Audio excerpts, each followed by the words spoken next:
the metaverse is not a single destination. It is the increasing digitalization of our lives. So right here we are now. I'm in the Cayman Islands. You guys are in Brazil.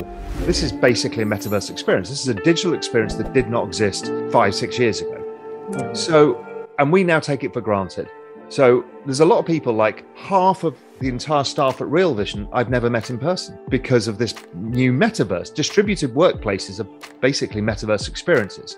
So everything is being digitized. The acceleration of that digitization is the metaverse. So when we live in this digital, increasingly digital world, then it becomes increasingly difficult for me to exchange value with you until we've built out this blockchain infrastructure that allows us to exchange value digitally, instantaneously around the world. And it's a network that nobody owns. So, you know, that is a great thing. But as Web3 rolls out, we will stop spending our lives arguing over Solana versus Terra or Bitcoin versus Ethereum. And we will care about the consumer applications of stuff that people won't know or care is Bitcoin. We don't talk about, oh, we're on an internet connection today. We don't care. We're on Zoom. And it could be Zoom or it could be Microsoft Teams or it could be whatever. We don't really care either.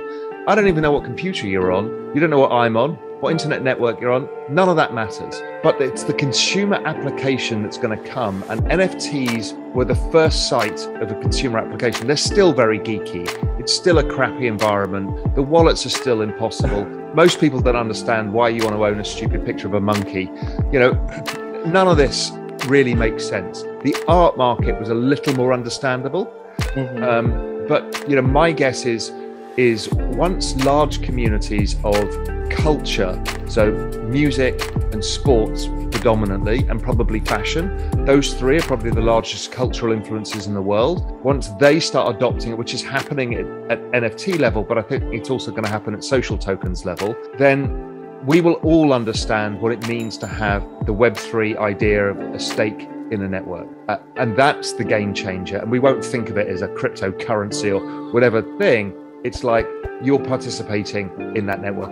It's much like if we'd had all been given shares in Facebook when Facebook launched, we would have all participated in that network. We didn't though. Everybody fears change, right? That's just a human thing. And the rate of change here is extremely fast.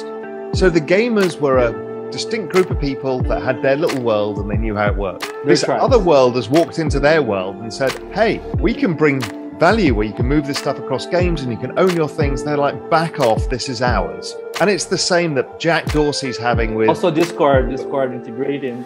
All of these things is people fearing change. You know, Jack Dorsey's like, well, I don't want this Web3 thing. I just want Bitcoin. And, you know, the Ethereum guys are like, we don't want Solana and Terra and Avalanche. Everybody fears change. You know, the traditional media fears change. The banking industry fears change. When change is happening so fast and it's not being driven by one entity, it's this broadly spread phenomena, it's scary because you don't feel in control. Yeah. So I think the gamers feel the same way. Somebody's walked into their world and told them that they can change it. And they're like, no.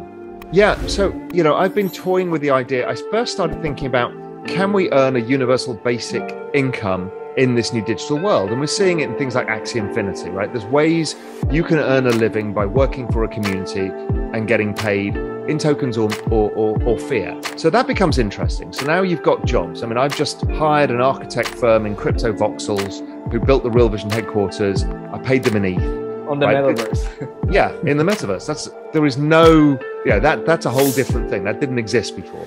But what I'm getting really interested in is the concept of universal basic equity. So you like Rihanna and you want to be part of Rihanna's community. You identify with Rihanna as a pop star and the culture that's around her. And now you can own one day a token of that network. So now you're incentivized to help Rihanna's network grow. And with that, your token will go up in value. It's Metcalfe's law. That's how you price networks, the number of nodes on the network and the interconnection between them all. So everybody's now incentivized to help that network grow in value, i.e. to make Rihanna's community bigger and more vibrant. And just by being in culture, you have an asset that goes up. So now you're not having to go into an office and work for somebody. You're working for a cultural phenomenon. And that as universal basic equity is amazing. It can be around a fashion brand. It can be around a sports team. You know, imagine that around a sports team in Brazil. People have an opportunity People here are crazy. everything stops. You know, when Brazil is playing, like the main soccer team, everything stops. Right, the country stops to watch the team play. You know? That's right. And so imagine if you tokenize that, now you're incentivized to grow the community of one of the leading Brazilian clubs. And you want to make it international, you start making video content about it, you're on Twitter, you're creating a more vibrant community, and people can see that and they want to be part of that community too, and therefore the value of that community appreciates. Now maybe, you know, because it's like-minded people, a bunch of those token holders get together, create an NFT, and then create a business off the back of it, selling new footballs because somebody's come up with an idea. And before you know it, you're building network effect on top of network effect. And that is extraordinary around culture. That was not possible before. Most people don't understand this because they haven't seen it. And they think it's not possible and it's not going to work. They just haven't seen it yet. But it's coming. I mean, I'm working on a project on this, and I know several other people are. There's some small social token things. We're starting to see NFTs as social tokens developing as well. But I think this is where the big consumer application is going to come from. That because this is borderless, you can be in Brazil and participate in Manchester United's economy. Right before that was impossible to do. What, you had to go and open a brokerage account in the UK to buy shares in Man United. What are you getting for that? It's not the same thing, right? So this is a big playing field leveler. It allows all sorts of people an opportunity. And because tokens can be fractionalized, you can all put in 5% of your net worth, whatever that is. So that helps adjust for the fact that, you know, let's say you're in Turkey now, your currency is collapsing, but you can still think of it in the right terms.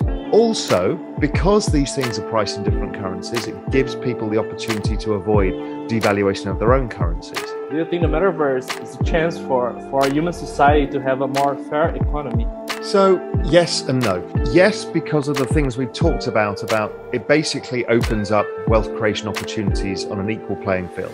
In the metaverse, nobody cares if you're black, white, female, male, if you're in Africa, South America, or Europe. Nobody cares because it's a different world. So it changes the dynamic for many people. It opens up opportunities for many people. But what we're doing here is we're creating digital sovereign states, essentially.